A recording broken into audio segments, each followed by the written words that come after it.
Welcome to the show, everyone. Thanks for being here tonight. Got a great show planned for you. David, who's from Colorado, had a very, very fascinating and terrifying encounter. God, wait to hear this one. I mean, it's probably one of the scariest encounters I've ever heard, but it's a very fascinating encounter, and we'll get to that here in a moment. If you've had an encounter and you'd like to be on the show, shoot me an email, wes@sasquatchchronicles.com. And if you get a chance, check out the website, sasquatchchronicles.com. Tonight on the show, I want to welcome David, who is from Colorado. David, welcome to the show. Thank you for being here tonight. Yeah, I appreciate you having me on the show. And if you would, kind of start from the beginning. I know it was you and your cousin. Start from the very beginning. Tell us what you were out doing, and then just walk us right into the encounter, if you don't mind. Well, me and him, we're going to go out bow hunting, and this was in February. You know, we didn't know too much about hunting out here, and ended up being out of season. So we ended up taking the rifles, and we're like, let's just go out shooting. And knowing me, and everybody that knows me, I'd carry, at least 500 rounds of ammo on me, when I go out shooting. If I'm going to go out for a weekend, I'm going to take advantage of all of it. I'm going to carry, my ammo packs and all my mags with me. I don't mess around. And he brought his 12 gauge and brought at least a couple hundred rounds. He didn't bring as much as me, but he had brought quite a bit. We headed up from my property about, I would say, 6 miles down this old trail. Took it down and we stopped. Took out some snowmobiles, took him down another trail, went down to this clearing, about a 20 by 30 clearing, and then got out, set up camp, started up a fire. It was cold. This was probably about in the afternoon, about 2:30, 3 o'clock. Started up fire, got some food in us, started shooting, and about 5 o'clock rolled around, and my cousin's shooting a shotgun at these targets, and I'm sitting there in prone position. I'm shooting an AR-15, and all of a sudden a rock hits him in the back, about the size of a matchbox car. He turns around, looks at the ground, looks around, doesn't say anything. He says, "Hey, are you messing with me?" I'm like, "What am I messing you with? I'm shooting with you." I'm like, "What happened?" And he's like, "Well, somebody threw a rock at my back." I'm like, "You're kidding me." And I'm like, it's probably just your imagination. And all of a sudden we start smelling something real, like, bad, like garbage. Somebody rolled around in garbage and, threw it all over the campsite. It just smelled horrible. And I'm thinking, it's probably a bear. Let's go check it out and see what it is. Maybe we can get a couple pictures of a bear, or, maybe some animals out there. So we head into the wooded areas, real foresty, pretty cold. And took us about 20 minutes to get in. Started rolling around 6:30. About that time, it was getting pretty dark. And we both turned on our lights on our guns, started moving in. And all of a sudden, we were just standing there and still smelling it. And I'm hearing this, like, roaring sound to my left. And I'm like, "What is that?" I'm like, "Mountain lion don't sound like that." And he's like, "I don't know what it is." So we're looking. All of a sudden, I take my rifle. I go into scope in about 70 yards down. And there it is, 7 foot. Looked almost like somebody wearing a ghillie suit with a mopped head. And I'm looking up, going up the feet, and he's sitting in a little bit of a clearing with some trees around him, but you could still see him clear as day. There's a little bit of forest around him, but wasn't much. He's kind of standing on a little bit of a slope. I went up this hill, and I look at the face, and my eyes just gleamed at it. It had the face of like a Planet of the Apes, and nose was all pushed in. The eyes were beating on me. Teeth is flashing his teeth, and it looked pissed. It looked like it was not fucking around. Excuse my language. I'm sorry. But I looked down at its hands, and its hands were twitching. It looked pissed. It looked like it wanted to fight. And all of a sudden, he turned around behind us, My cousin turned around and he said, "I'm hearing it again. It's coming from behind us," and I could hear it too. And it was screaming from behind us. He's flashing his light, and he's seeing glimpses of more of these things just covered in fur. It looked like they hadn't showered in days. They were probably about 30 yards away from us, so he starts blasting at them. And being that far, I'm guessing he had to have missed a little bit, seeing that, he was blasting in all directions, freaking out, screaming like, we need to get out of here. And we switch weapons. He looks at it, and he's like, we definitely need to get out of here. This is not a place that we need to be right now. And let me ask you, so what was your opinion of Sasquatch, Bigfoot, this whole topic prior to all of this?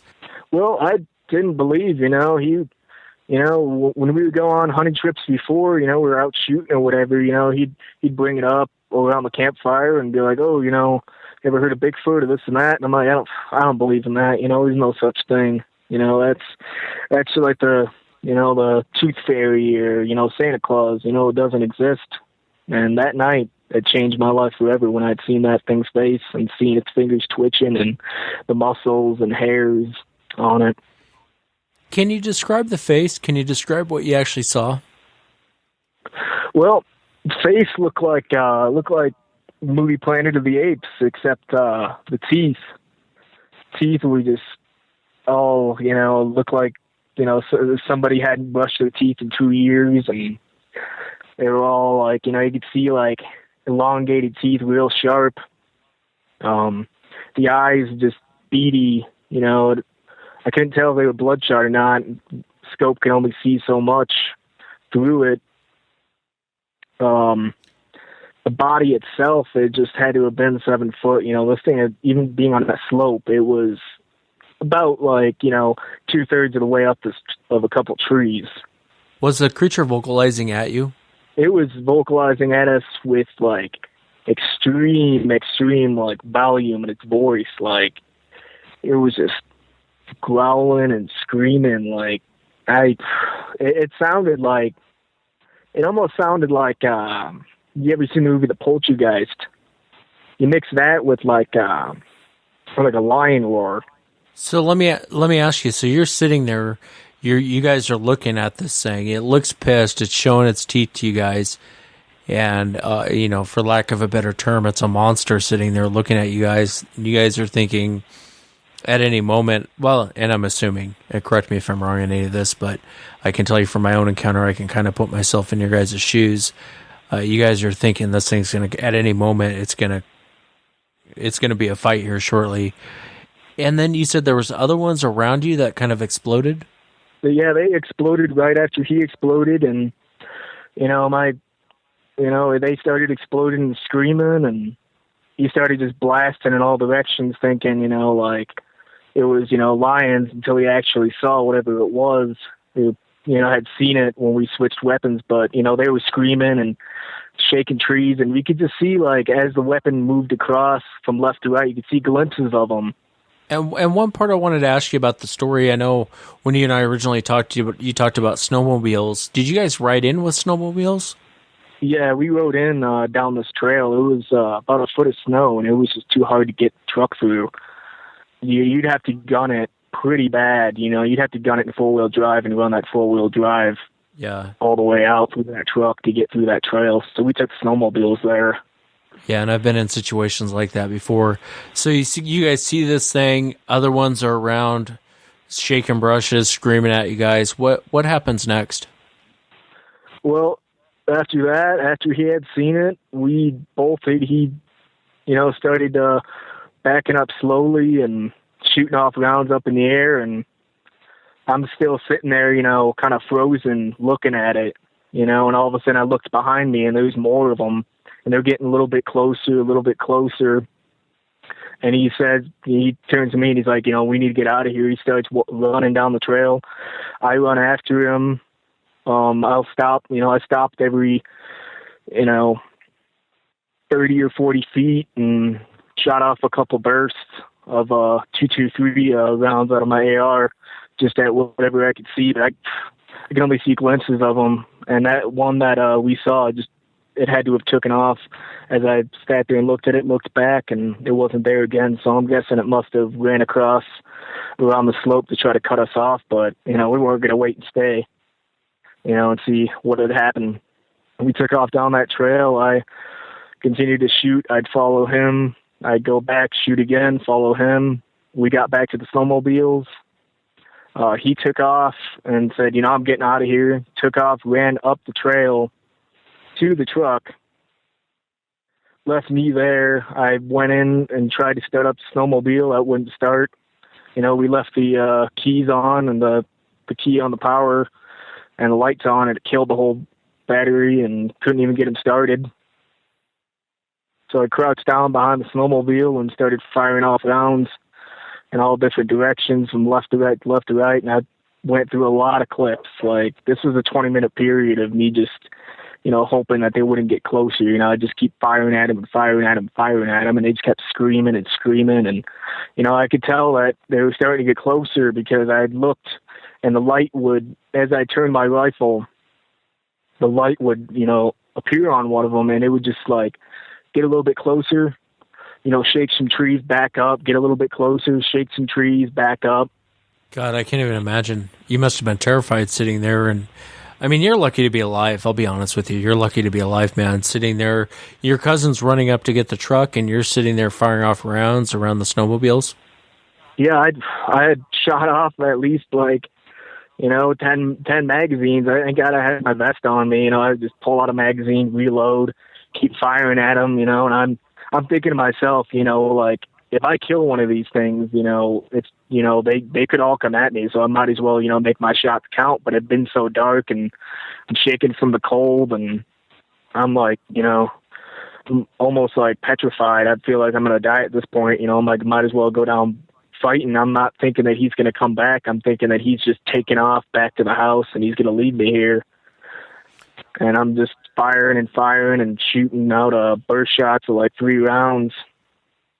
And then I'm reloading and freaking out and grabbing more ammo out of my snowmobile. And then all of a sudden he comes roaring down the trail. I've never seen my truck go that fast down a snow-covered trail and not get stuck. And he's flying down this trail, honks the horn, still going up the trail. I run. I'm laying half out of the truck, half in the truck with my head on his right shoulder, laying my head on there, still shooting as, we're running, and I could just see glimpses of them, and they started running past the snowmobiles where we were at and continued to try to chase us out. And after we got to the top of the trail and onto that road that we took in, I still, shot 3 or 4 clips, still going, and he's freaking out we're out of there, calm down. And I'm just sitting there firing, and I got, powder burns all over my hands. My hands are all charred up, and I'm just not thinking about what I'm doing. And I'm just they're going to follow us. I'm not going to let them, hurt the family. Let me ask you, in the moment, and this might be a hard question to ask. Someone asked me this. I don't remember who did, but during your encounter, in the moment, when you're sitting there, I realize you go into survival mode and you're doing what it takes to survive in that moment. But were you thinking this is Sasquatch at the time, or were you thinking, what the hell is this thing? I'm thinking to myself, I've walked into some, you ever seen the movie The Cabin in the Woods? I have not, no. No, it's, you'll have to watch it, but it's it's something government created, that got loose out of a lab. I'm thinking, these are monsters that, got released out of a lab and are just living out here and they're trying to kill me. I had no thought of Bigfoot. I thought, these are some type of monsters that got released out of a lab, and, they were just feeding on people that go out here, because I had never seen this before. Even going out there, I had never experienced anything like this, and I'm just freaking out, and I'm losing control of myself. And I checked my drawers when I got home, and I had wet my bridges. I was so scared. Yeah, and I think anyone in that same situation probably would have done the same thing. You talk about movies, and I think of the Harry and Hendersons, which seems a little bit offensive, after a situation like you were in. And I hear a lot of historical accounts, and the biggest mistake I can say from reading a lot of historical accounts is the guys separate. And the moment the guys separate, one of them ends up paying the price. Do you feel like without that gun, they would have easily have taken you? Oh, they definitely would have taken me. Once he would have taken off and I was at the snowmobiles trying to get those started up, he would have, they would have just closed in and they would have just gotten me right there. And once he came back, they would have just got him too. They would have surrounded that truck, ripped him out, and tore him to pieces. Let me ask you, going back to before everything got out of control, when you're sitting there and you're looking at this creature, and you guys are both looking at it, and it's showing its teeth, and its hands are shaking, and it looks like it's going to rip your head off. Right before everything in the forest went crazy, did you guys fire off shots? And that's right after that is when they started screaming and yelling and shaking brush, or did they do that prior to you guys shooting your guns? Once we had seen it, and I got that a little bit backwards. Once we had seen it, I looked at it through my scope. I saw it. We switched. He looked at it. We switched again. Then the roaring started happening, and then all of a sudden, he starts firing off around towards the back of us, seeing glimpses and pieces of them, and then that, once they started roaring, and once he saw that, he turned automatically right back behind me, back to back, in a prone position. Well, not in a full prone, but, down on a knee. And they started screaming, and he just went into Rambo mode and just started firing off like crazy. So you're firing off rounds as you guys are driving off, and I'd imagine at some point you stop firing your weapon, but what was the conversation like between you and your cousin as you guys are driving home? Well, I took the gun, I threw it in the back seat, and I looked at him and I was like, what the hell was that?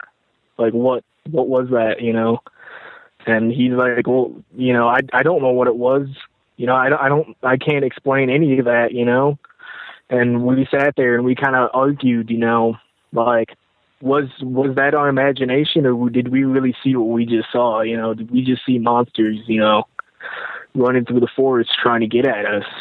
And, we fought back and forth. He said that, that they were squatches, and, I told him that, that there's no way that could have been a Sasquatch. That's impossible until, I really thought about it before we got to the house. And I'm like, you know what? Like, we talked about it and he explained to me exactly what they look like. And I'm like, that's exactly what we saw. That I sat there and I thought to myself, I'm like, wow, I've doubted the existence of these things for so long in my life. And I'm actually seeing what I've doubted. Yeah, and I think that's okay. Like you and I were just talking about before we went on air, people get upset when other people say these things don't exist, it's impossible, I've been a hunter my whole life. And it's like I was telling you, I kind of understand that mentality, because at one point I had that mentality of, God, I've been everywhere in the woods, and seeing really is believing when you run into these things. And what's interesting about your encounter, and I've said it a million times on the show before, sometimes they aren't. I think a lot of listeners think I think these things are godless killing machines, and I really don't believe that. But in the same breath, I think they're unpredictable. I think they can be very dangerous, and they can turn on you in a dime. And I think they throw tantrums. They throw tantrums like, I hate to use the term autistic kid, because my heart goes out to any parents that actually have autistic kids, but that's the only thing I can liken it to, like an autistic kid. Now take an autistic kid throwing a tantrum, make him 8 feet tall and 1,000 pounds, and that's kind of how a Sasquatch reacts. I mean, they kind of go into these weird tantrums where they're pissed and they're going to take it out on something or someone. I'm assuming you guys left the snowmobiles behind? Yeah, we left the snowmobiles. We left the trailer there, too, on top of the ridge. We actually took it off because, I don't like, leaving, things connected to my truck. I got this weird OCD about, taking things off as I put them, put something back on, or I get to somewhere, I take things off of what it's connected to. And we left the snowmobile there. He actually, when he ran past, he actually just ditched the snowmobile. It was like, you know what, I'm just going to bolt down right up to the truck. And I'm sitting there, I'm just going to take the snowmobile. I'll pick him up halfway, but, just would not start. We left him there. Did you guys ever go back for him? He did, actually. He went down there and went to go pick him back up. He took his 350 Ford, which is a monster of a truck. Took that and went down the trail with it and went back for him. And they were just ripped to pieces. Like, it looked like somebody just, a bunch of kids just with superhuman strength just ripped apart, a bunch of snowmobiles and threw them all over the place. And there was gasoline all over the ground and just pieces thrown up in trees. The handlebars were literally ripped off and thrown at least like 10 feet, 11 feet up into a tree from what he was telling me. And it was craziness. I don't understand, like why they would do that. I understand, they have temper tantrum,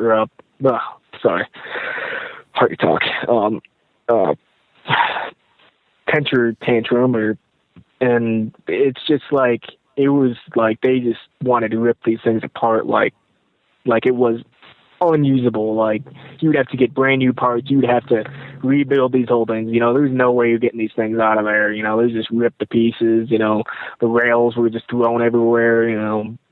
Battery was just ripped out, wires hanging out all over. And it looked like, he told me he looked at the inside of the engine. It looked like something was chewing through the wiring. He had seen teeth marks all across the wiring to the gas lines. And motor was just torn straight out of it and thrown 5 feet.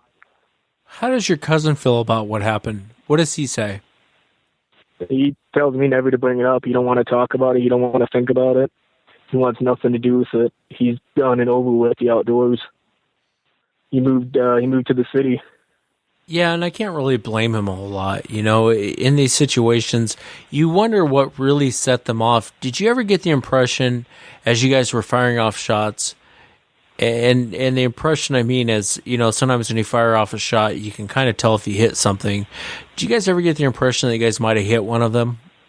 I've got the feeling we might have. We set up targets, but he was sitting there and.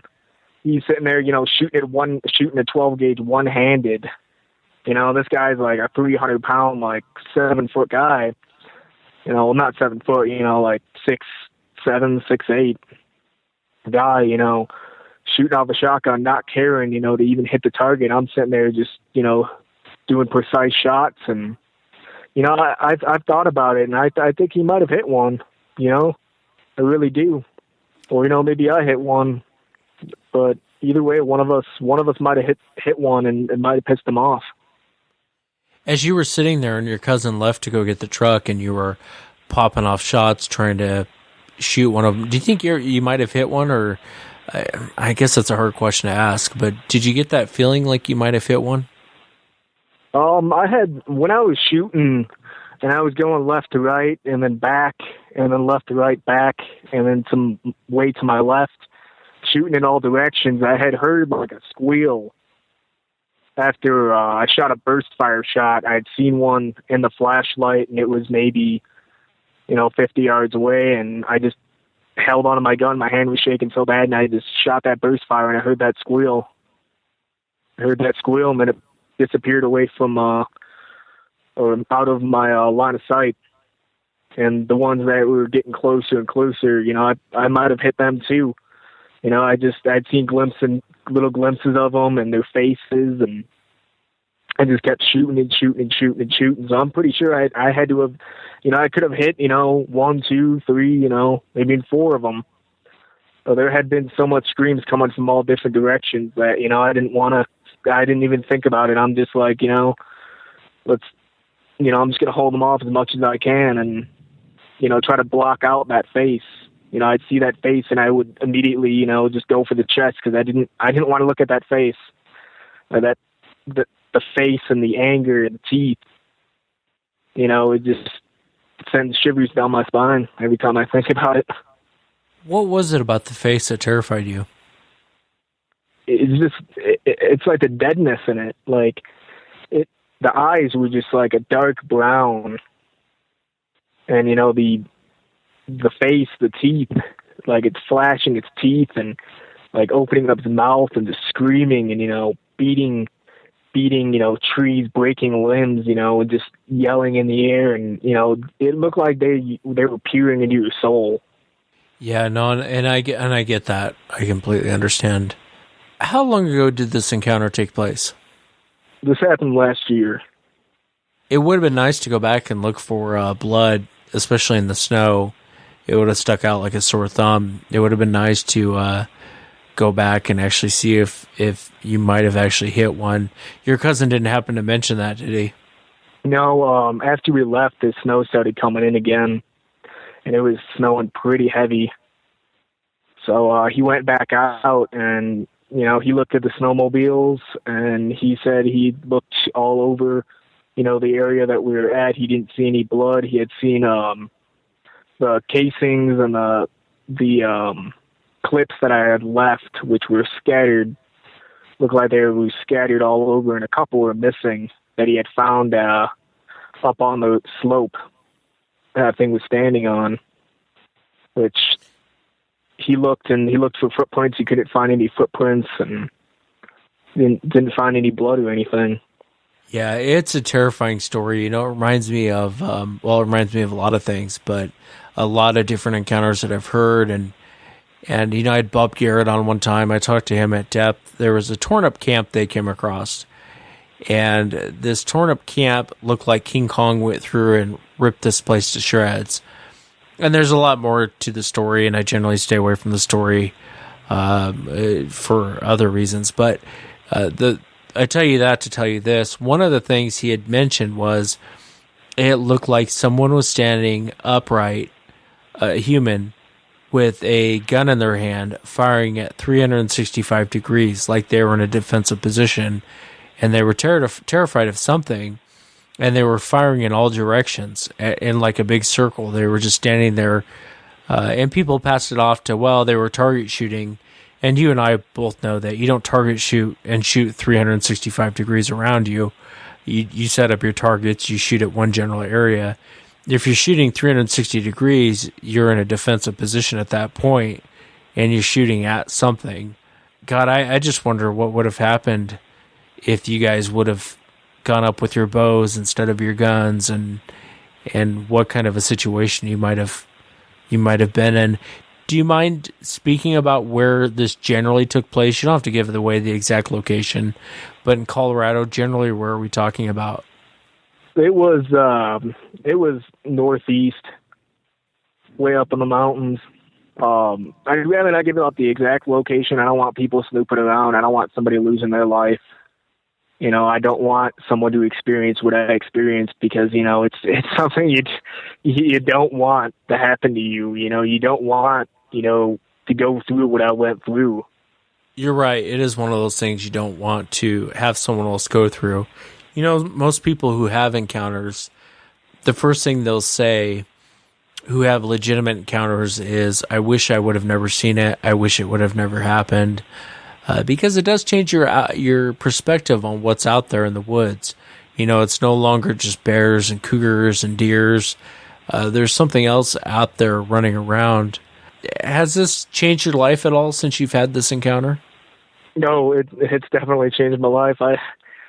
Sometimes I can't even sleep at night. I can't even get the image out of my head, and it always comes back to just me being alone there, not having anything but, my bare hands, and just being cornered by these things and just being ripped limb from limb. And, some nights, I'll wake up my wife and I'll be like, did you hear that? Did you hear that? And she'll be like, what is it? And I'm like, there's something moving around the house.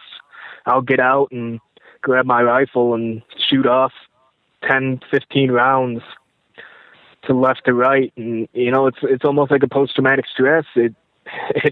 it's ruined everything for me. I can't even go to work without people asking me, why do you look like you're strung out? Why do you look like you haven't slept?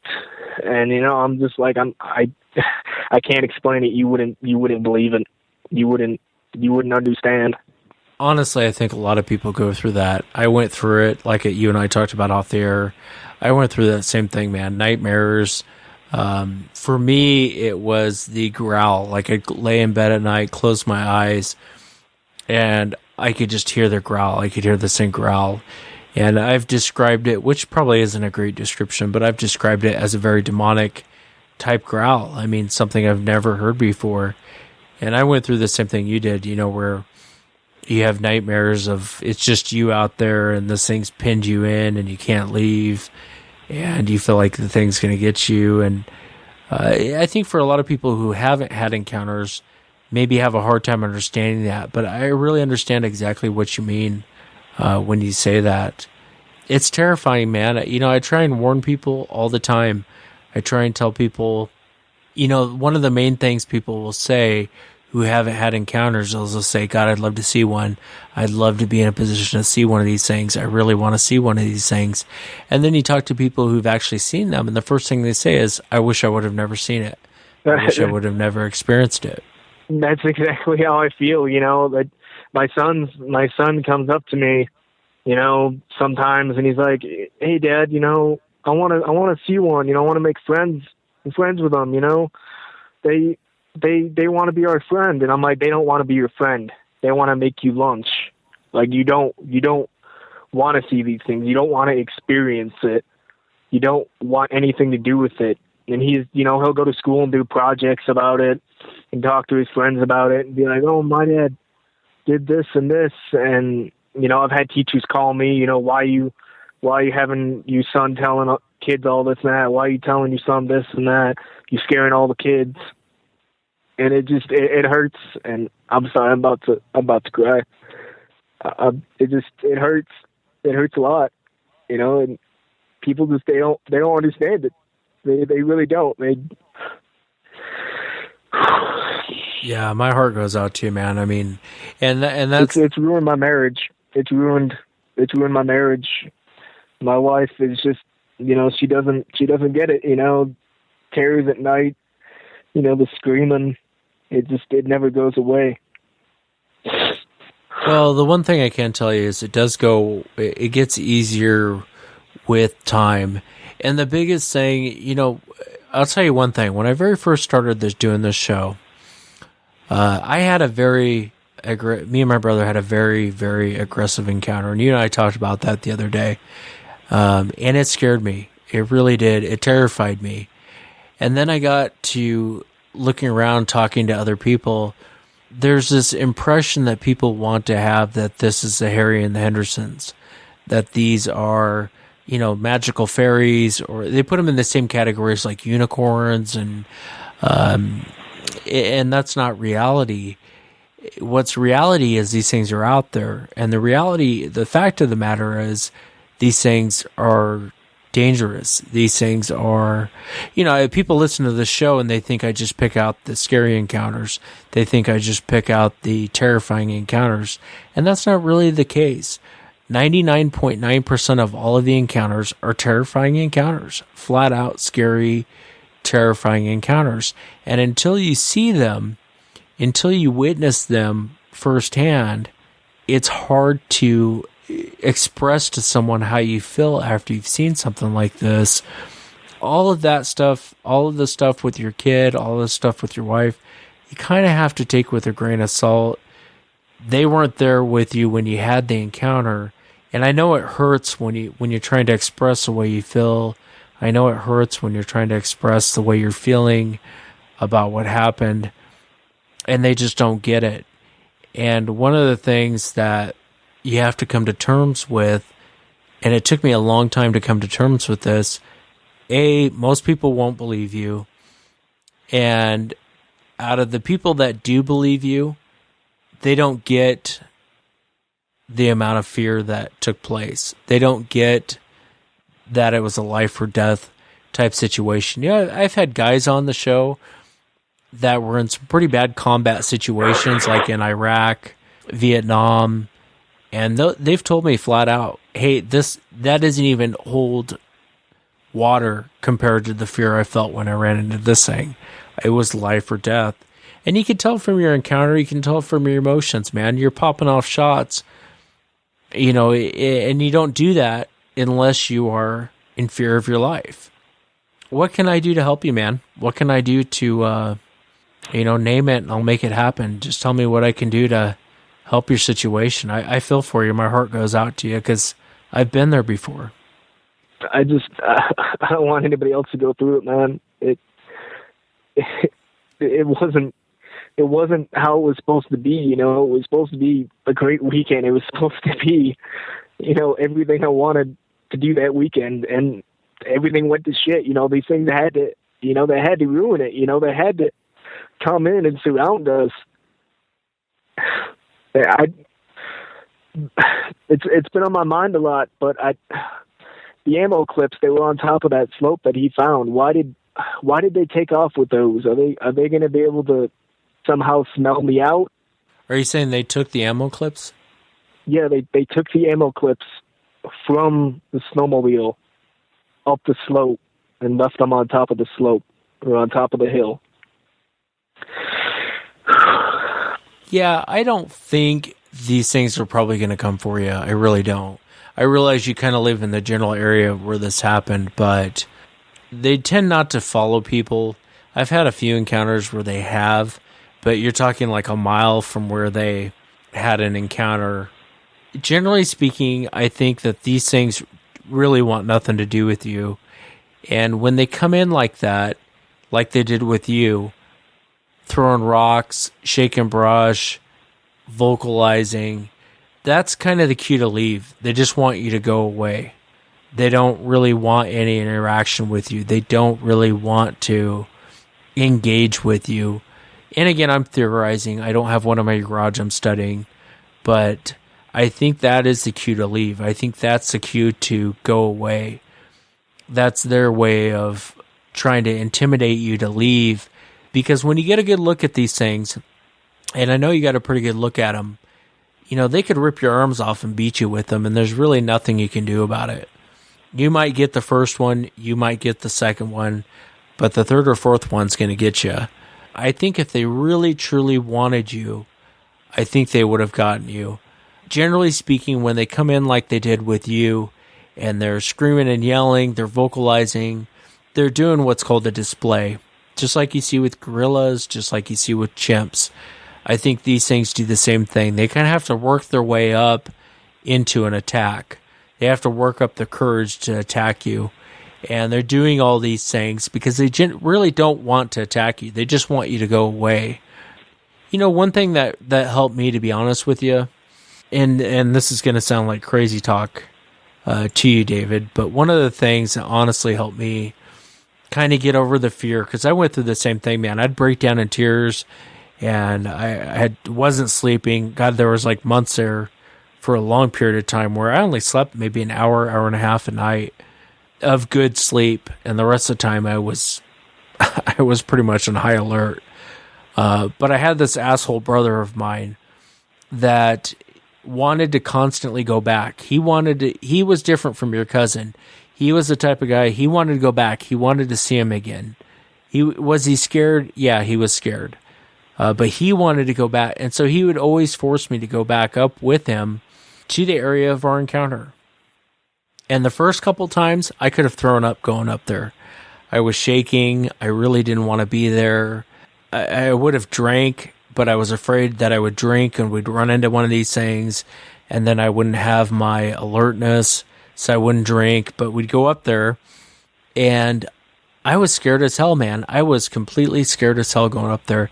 And it took about 5 or 6 times of us going back up there before I started realizing the encounter that we had isn't something you run into every day, isn't something that happens every night.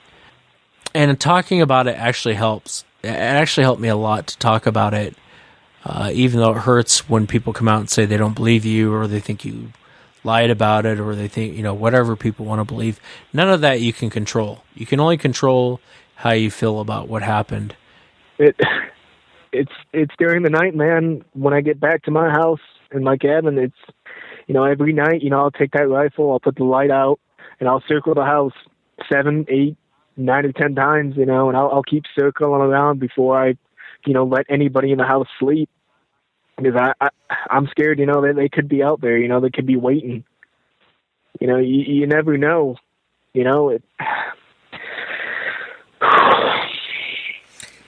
I'm sorry. No, you're good, man. You're good. I don't think these things have the nutsack to do that, to be honest with you. Generally speaking, I'll tell you what I've learned. And I haven't really talked about this on the show, but I'll tell you what I've learned about these creatures through interviewing.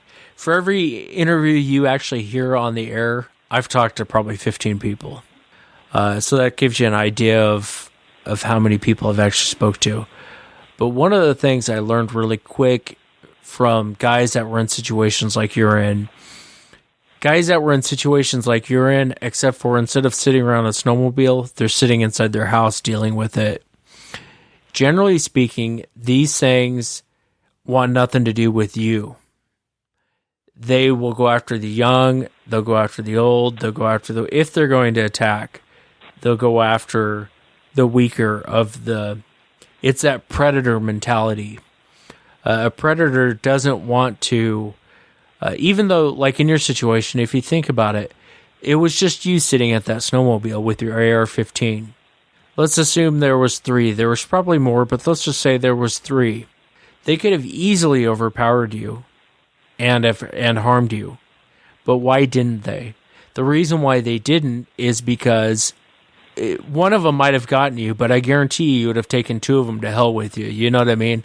It's that type of mentality of, I don't think they want to be in a position to where they might get hurt in the situation. That's why you don't hear of most hunters being attacked by cougars.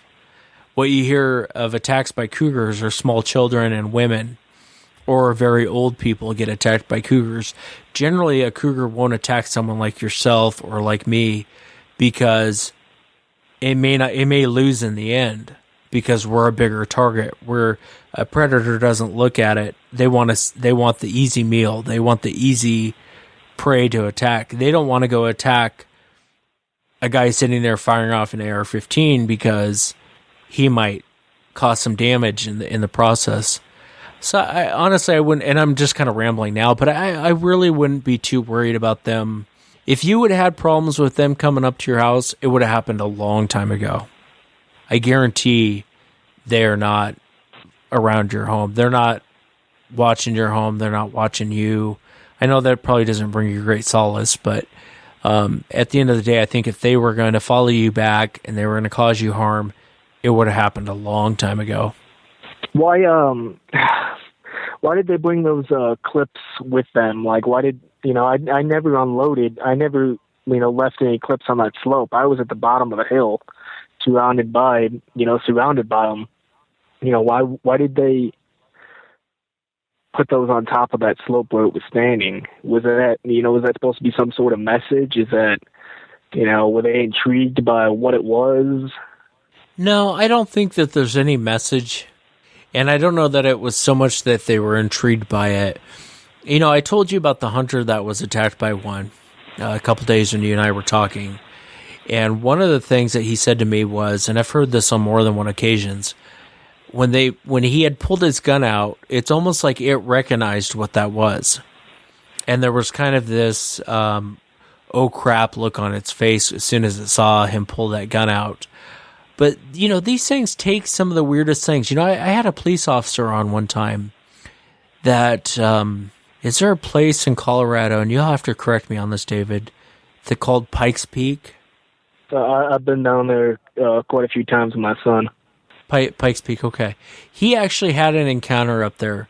They had surrounded his camp. This guy's a police officer, current police officer. They had surrounded his camp. He was out with his 2 boys. And they were shaking brush all night long. They were throwing pine cones. They were throwing rocks at him. And he's sitting around the campfire, and he's telling his boys to go to sleep inside the tent. Well, he's sitting there terrified, but he doesn't want to play off like he's terrified to his kid. So he sits there with this 45 in his hand around the campfire. And he's getting pelted with rocks. He's getting pelted with pine cones. And they're growling at him. They're screaming at him. They're shaking the brush. And this went on almost all night. And right before sunrise, they left. And he watched them leave. He kind of watched the area where they went. And it was in the Pikes Peak area. He decided to hike up to this ridgeline. So he goes hiking up to this ridgeline. And he gets up to the top of this ridgeline. And what he found up there, he said he found like old pill bottles from like 20 years ago, prescription pill bottles. He found a tent from like 30 years ago. And it just looked like something was stealing stuff from campgrounds and just kind of piling up on this ridgeline. There was no rhyme or reason behind it. And, I think in your situation, they were just, some of the little ones will pick up stuff, they'll walk off with it, they'll drop it. I don't think there was any message to it, man. I really don't. And if I thought for 1 second that was a message to you, I'd say, get out of Dodge. That was a message to you. But again, you have to think this happened over a year ago. And if they would have followed you back, if there was going to be some sort of retribution, it would have happened. These things are probably long gone out of the area, to be honest with you. They've probably moved on. I hope so. I don't want anybody else to go through that. I don't want, someone, to lose their child or to lose their husband or wife or anything to these things. It's something that you don't mess with. You don't. And I honestly, I think that maybe us shooting out there might have disturbed them when they were hunting, or maybe they were trying to get some rest. A lot of things could have happened. They could have been coming in to check you guys out, and as you guys were firing off guns, maybe you hit one by mistake. These things are different from your normal wild animals. A normal wild animal like a cougar or a bear, you fire off an AR-15, man, everything within 2 miles is gone. Deer, all your prey, your predators, they're gone. These things are a little bit different. They'll come in to check things out. I've had situations to where I think you and I talked about the other day. There was a poacher I knew up in Washington State, and he was up towards the area to where my brother and I had our encounter, and he'd go up poaching at night. And I guess I hate to say I don't really have a problem with his poaching. He would actually eat the deer, and he was more or less to eat it and feed it. He wasn't just killing to kill, but he'd do it in off seasons and whatnot. And he said one night when he was up there, he had shot a deer, and he followed the blood trail, went to go get the deer, and he goes, "Man, I'm telling you, there was an 8-foot tall ape that had my deer over its shoulder, and was walking off with it." He goes, I don't know what to tell you. So I don't know how much that gunfire really terrifies these things. I had been shooting in their direction. I literally I would look at the face through with the scope and through the light, and I would just go straight down to the chest, and then I'd go to the left and then the right and then the left and just keep hitting each one. But I don't know how that didn't scare them off. Maybe the bullets, maybe the sight was off and it was missing them, or maybe I hit a few of them when I was hearing that screaming and squealing. But it's just they kept coming. It went from 3, and then it would be I'd look back and there'd be another one standing right behind the other one screaming, and they would just keep coming. It was just nonstop. And I'm thinking to myself, I'm gonna run out of ammo here pretty soon. Within the next 10 minutes, I'm not gonna have anything left. And he's got 3 clips in the truck. Well, and the one thing I think to keep in mind too, that might give you a little bit of, might make you feel a little bit better. If they wanted you, they would have gotten you. I think that the gunfire probably scared them off, and you might have hit a couple of them, which probably just pissed them off more. I don't think you really have anything to worry about around your property, man. Like I said, if it was going to happen, it would have happened. And the thing is a lot of people experience this. A lot of people, they want this to be Harry and the Hendersons. They want this to be And most people who don't believe in this creature, they'll say, if this creature is real, I want it to be, you go out and feed it apples and you pet it on the head. And that's the farthest from the truth. That's not really reality with these things. They don't want to be your friend, and that's it. They don't want to be your friend. They want to keep man and themselves separate. It seems like, I walked into a community, I walked into an area that was theirs, back in the day when, the colonial, guys would go into Native American territory and they would just get ambushed because, they're not supposed to be there and, they're disturbing their land. Honestly, man, my heart goes out to you because I know generally speaking how you're feeling. I mean, I honestly went through the same thing. I know how you're feeling. I know that it's hard to come back. It's kind of like I was just telling you before we went on air. After my encounter, man, I came home and I was white as a ghost. Even my ex-wife at the time looked at me and goes, "Man, you are white as a ghost. What did you guys see? Were you guys out drinking? Were you guys out, and I had to explain to her, no, we weren't out drinking. And I was trying to express to her what I saw, and I didn't do a great job expressing to her what I saw because I didn't really know what we saw. I couldn't put it in a neat little box for anyone listening to our encounter to go, this is what we saw. There's so many emotions that come up in a situation like yours to where it really is life or death, man, because in your situation, that coin could have flipped over really quick and you could have been a missing person. And it makes you wonder about a lot of people that go out there missing, a lot of hunters that come up missing that just seem to vanish. This sort of thing does tend to happen in these situations. I'm really glad that you came forward and decided to share it. I know it wasn't easy for you. I know it wasn't the easiest thing in the world to come forward and say, hey, I saw this and this is how I'm feeling. It's after I started listening to your show, I did a lot of research on it, and I listened to a lot of the episodes and, I'm like, I gotta say something. I gotta get this off my chest because it's eating me away. Yeah, I'm not getting sleep at all. I'm not being the person that I used to be. And honestly, it'll change you. It'll change you for the better. And eventually you'll be able to see that. Right now it's hard to see that. But it will change you for the better because, you hear people talk about, and this is a little bit off topic, but you hear people talk about they saw a ghost or they saw aliens or they saw, and they're being very sincere about what they saw. And I would say prior to my encounter, I was kind of hard on those people. I was like, oh, come on, really?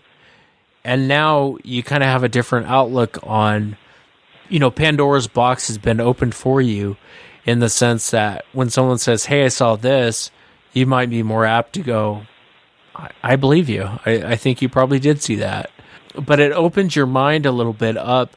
And eventually you'll get back out there, David. You'll get back out in the forest. You'll be back out shooting again. You'll be back out target practicing.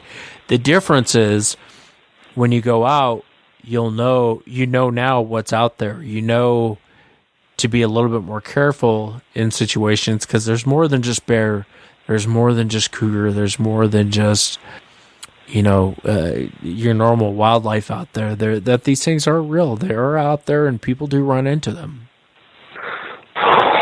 Yeah, it's gonna be a while.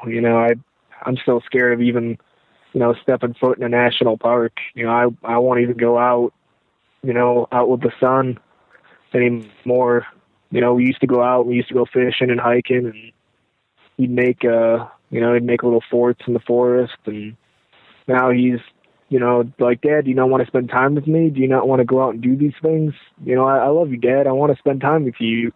And we won't even go out and do anything. I told him, I'm like, you ain't safe out there. I don't want you out there with your friends. I don't want, Mom taking you out there. I don't want anybody taking you out there. You're not to set foot out of the property. You're to stay home inside.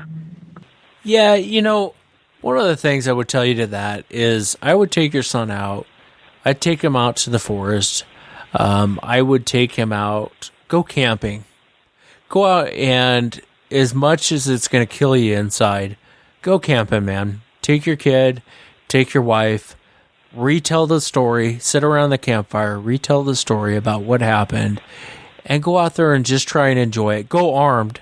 Don't get me wrong. I mean, go armed. But you don't have to go with your AR-15. You can go with your pistol. One thing I will tell you, and this is a general blanket statement, generally speaking, they won't just attack you. I have had a few encounters to where they will, but generally speaking, they won't. The throwing of the rocks you experienced, and again, I'm theorizing on this, and I always say I don't have one in my garage I'm studying, but that is the cue to leave. That's the cue to go away. We don't want you here, go away. And I think what ended up happening in the situation you're in, and I'm just speculating, and I'm by no means blaming you guys, but I think generally what happened is they were throwing rocks at you guys, and that was the cue to go. Probably the one you saw was the alpha male of the group, and that was the cue to leave. He came out in the open so you guys could see him. That was the cue to go. When you started firing, that escalates the situation now. And I think that it's kind of like a game of chess. I think if the rock throwing would have happened, you guys would have seen the big one showing his teeth. I think if you guys would have walked away from that situation, probably nothing would have happened. They probably would have just let it go. The minute you start firing, that now escalates the situation. And I understand you guys firing. I would have done the same thing. That's the cue to go. Here, I'm firing under normal circumstances, normal wildlife. They run as soon as you fire off a gun. And so I get it. But with these things, it's a different ball game you're playing. And so you have to play their game. And so if you start firing off weapons in that situation, it's now a Mexican standoff, and they're not going to run. So, I mean, I guess I'm saying that to say this. Take your kid out, and if you're having a hard time with taking your son and your wife out, take a buddy out and go out camping and just spend the night out there and try and overcome that fear of being out there. Because if at the end of the day, man, if they're going to get you, they're going to get you. There's things in life you can control, and there's things in life you can't control. And unfortunately, in this situation, this is one of those things that you can't control. I would say just get up, try and get back out there, jump back in the water, go back out camping, take your wife, your son. It helps to talk about it, and there's no shame in breaking down, man. No shame at all in breaking down. Anyone that's been in that situation, I guarantee they would be breaking down. And anyone who says they don't is lying, because that would have scared the hell out of anyone. That would have scared the hell out of me. It's hard to really think about, if I wouldn't have, shot, if I, when I had seen that thing through the scope, I had thought it was a person, and I'm like, I had that split second thought of, should I shoot this guy? When I thought it was a person, I thought, am I going to have to shoot this guy? Is this guy going to, come at me? And then when I saw that face, I'm like, this ain't no person. Like, this is not a human being. And, my son shoots a little 22 in the backyard sometimes, and he's like, oh, Dad, why don't you shoot the big one? Why don't you shoot him? You could take him down. And I'm like, son, if he was a man, I would not be able to live myself to take a human life. But when I got back to that snowmobile, I went berserk, and I was ready to take that thing's life, the human's life, anything that was going to come at me. And, if it was a bunch of kids in a bunch of suits, I would have gladly, went to jail and been like, yep, they came at me, they were harassing me. I had to defend myself. And it's really messed up to say that. It really is messed up to say that, but No, I don't think so. I think that, anyone in that same situation, the difference though, in what you just said, instinctively, it wasn't a person, and it wasn't kids in suits, because instinctively, what happened to you is you kicked into fight or flight. Either people run in those situations or they stand their ground and they're going to fight in those situations. And generally, honestly, if you run, it tends to go a lot worse because you have to get into a predator's mind at that point. And when you see something running away from you, all of a sudden that becomes prey. All of a sudden that went from a potential predator to prey. And you went in, instead of running, you decided to stand up and fight. And I think that's probably what held them at bay, because you were, all of a sudden you weren't an easy target now. You know, you're sitting around a snowmobile firing off an AR-15. All of a sudden now you really aren't prey at that point. You're just as you're one predator against several, but you're still a predator. So I mean, I get it, man. I get how you feel. I get how you're feeling right now. I really do. And it's hard that he, you know, my cousin took off and left me there, you know, and I will not forgive him for that. And I will never trust him again out there, anywhere out in the woods, because that situation can happen like that again. I understand he came back for me, but he left me with those things. He left me out there. And it was a 20-minute period where I didn't think he was going to come back. I really didn't think he was going to come back. I thought he was going to head straight back to the house and leave me to die. Well, and I would go easy on your cousin, man. Everyone goes into that switch of, I'll tell you from my own encounter, when me and my brother were out there, luckily we were in the same car, but his instinct was to gun it and drive past this thing and get the hell out of there. He went into the flight mode, and we were armed to the teeth, and I think if they wanted us, they could have had us, but I guarantee we would have taken 2 or 3 of them with us. And so I went into a fight mode just like you did, and everyone reacts different in those situations. So, I mean, I would go easy on your cousin, man.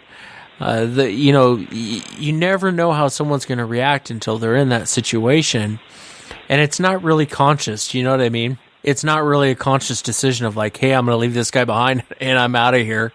It's more of a survival mechanism that kicks in, that how people react. And so, I mean, I would go easy on your cousin in that situation. And it's hard because, you know, when we headed back to the snowmobiles, I had his back. Like, I stopped as he ran, and I let out a couple bursts, and then I'd go back and follow him, and then I'd let out a couple bursts, and they were tracking behind us, and it's like I had his back.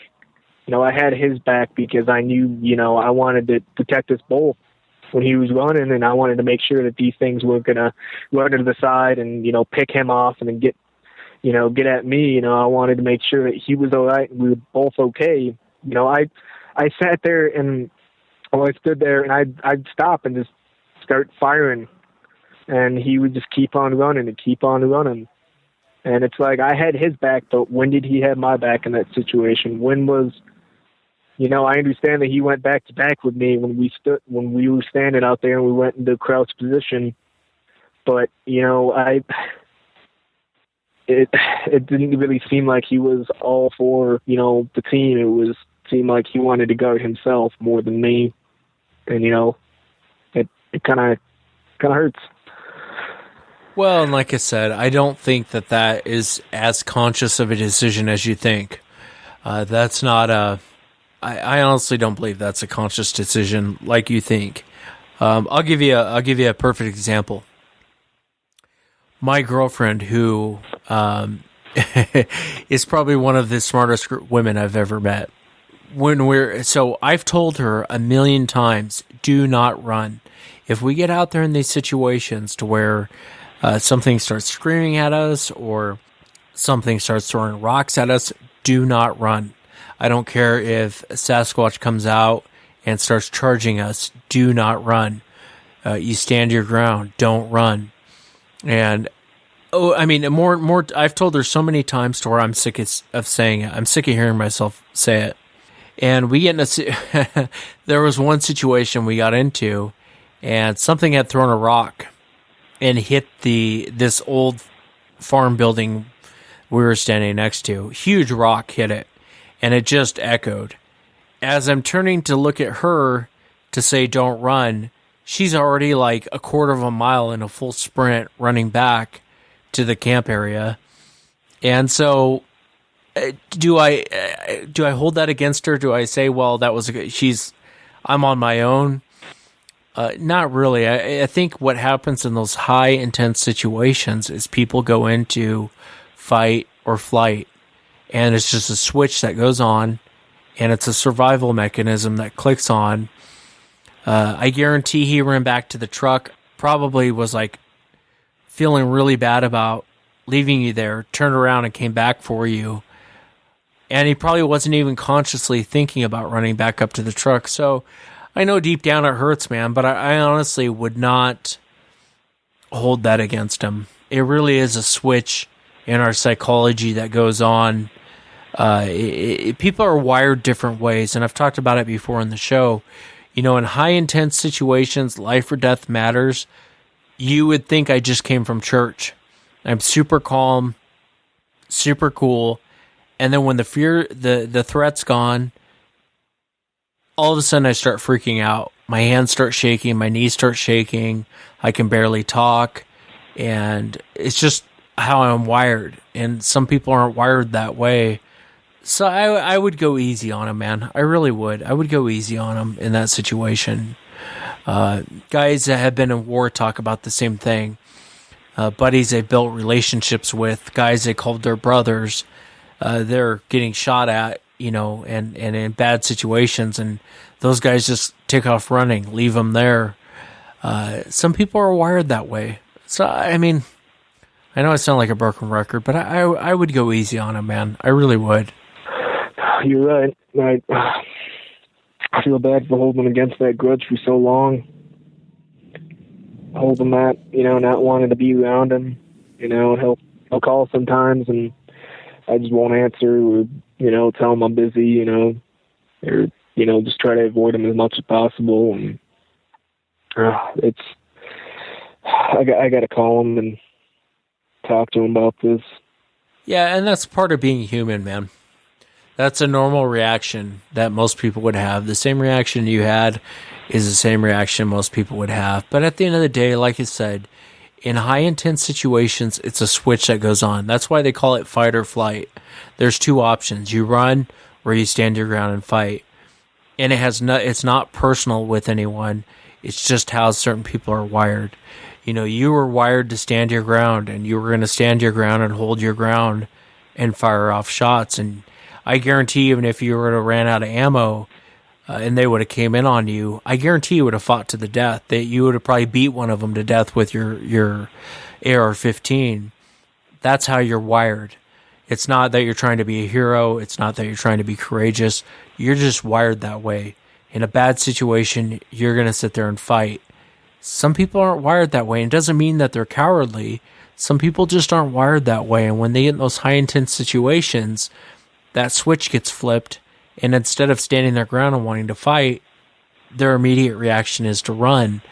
One of the reasons why I wouldn't really hold it against him is I don't think it was probably a conscious decision of him running from the situation. But what was a conscious decision is, I got to go back for my cousin. I got to go back and get him. I got to get the hell out of here and pick him up, and we got to get out of here. And so, you know, at the end of the day, he did the right thing. He came back and got you. So, I mean, I would go easy on him, man. It's not a situation everyone runs into, as you know. It's not an everyday situation most people run into. You know, I would just go easy on him, man. You can forgive your cousin for taking off. You know, if you would have just went home and left you there, that might have been a different story. You know what I mean? Oh, yeah, I wouldn't be talking to you, that's for sure. Well, yeah. And you know, this is one of those things, too, to where I can tell you right now, he's going through a harder time than you are because he refuses to talk about it. And I'm not a psychologist. I don't have any training in this, but I can tell you that's one of the worst things that you can do is not talk about it. You know, there was a lady, I posted it to the blog. I don't know if you saw it or not, David, but she had seen one of these creatures cross the road, and she described it as having breasts and carrying a smaller one. And I think she described it as being kind of chimp-like. And she had seen it cross the road. So she goes home, doesn't tell a soul. 2 days later, she calls 911 and reports the incident. Now, while I don't think that's a great use of 911, but my heart goes out to her because I can imagine she sat for 2 days and this just ate her up inside, tore her up to where she didn't really know who to call, who to talk to. So she calls 911 to report it. And so everyone deals with it in different ways. My best advice to you would be, if you have a handgun, a firearm, like a 45 or a 357 or something to that effect, take your family out camping, man. Go out there, enjoy the outdoors. Try to learn to love the outdoors again. Now, can I promise you your head won't be on a swivel or you'll be on high alert the whole time? No. My encounter happened back in 2012, and I can tell you this. I took my son out camping, and I haven't told anyone this, so you're the first person I've told. I took my son out camping about 6 months ago, and we were in the general area of where my original encounter happened, and I was nervous as hell, man. I didn't sleep most of the night. As soon as the sun went down, I actually took out my 45. I fired off like 4 rounds in the air, just to let everything know in the area that I don't even know why I was doing it. Maybe too much testosterone, but I was out there, man, and I struggled with it. I barely slept that night, and the whole time my head was on a swivel. I mean, I was in kill mode the whole time. But it did help me. It helped me a lot because I went out a couple months after that, and I wasn't quite on edge the whole time I was out there. And as me and my son were sitting around the campfire, I was recounting the story of me and his uncle's encounter, what we saw, what we experienced. I think it helped me more than anything else just to kind of get back out and go back out at night and be out in the wilderness and try to learn to love again what you used to love before the encounter. You just have to get back out there, man. You have to get back on the saddle, get back out there, and realize there's things in life you can't control. Something you can only control what you can control. 99% of life you can't control. What's going to happen is what's going to happen, and you can't control it. But you can't. For me, I got tired of living in the fear of what might happen. And what might happen really is like winning the lottery. It's like getting struck by lightning. Your chances of that happening again are slim to none. Your chances of being in the situation you and your cousin were in are slim to none. You probably have a better chance of winning the lottery than being in that position again. So get back out there, man. Get back out. Try to learn to love the outdoors again as best as you can, the best way you can deal with it. I'll try my best, man. I'll try. I really will. Keep your head up, man. Get back out there. Get back out in the forest. It does help. As much as you don't want to do it, it's kind of like the gym. As much as you don't want to go to the gym, when you get in there, it helps. And that's kind of the same theory as when you go back out in the forest. Get back out there, get your feet wet, get back out in the woods. And the first couple times, I won't lie to you and say that it'll be easy, because it probably won't be. But the more you get back out there, the more it'll help you a lot. Trust me. Do you have any more questions for me about the incident? No, that's it, man. I appreciate your time, and I appreciate you sharing the encounter. I really do. I know it wasn't easy for you. And if you need me for anything, or if you need me to do anything for you, or if you ever just want to talk off the air, give me a call, man. You got my cell phone number. Thank you, man. I really appreciate it. it feels good to get it off my chest, and to have people understand. This isn't something that you can disregard until you really experience it. And to disrespect the forest, or to disrespect Mother Nature, she'll come back at you. Yeah, you're absolutely right. And it would have shook anyone up. It would have scared the hell out of me. If that would have happened to me yesterday, even after all the people I've talked to, all the research I've done, my own encounter, it would have shook the hell out of me, man. It would have scared the hell out of me. So keep your head up. And like I said, man, if you ever need anything, if you just want to call and talk, you got my cell phone number. Give me a call anytime, brother. Seriously, give me a call anytime. Thank you, man. I really appreciate it. I really do. I've never had anybody, really understand the situation, and I have a similar encounter, and understand, that about these things and the way they are. Yeah, and it's not only that, like I said, it's the psychology behind it too, what it does to you afterwards, and the PTSD afterwards, and all the other, I get it. I get what you're going through. Believe me, I get it probably more than most. Thank you for being on. Thank you for having me on. Really appreciate it. Really do, man.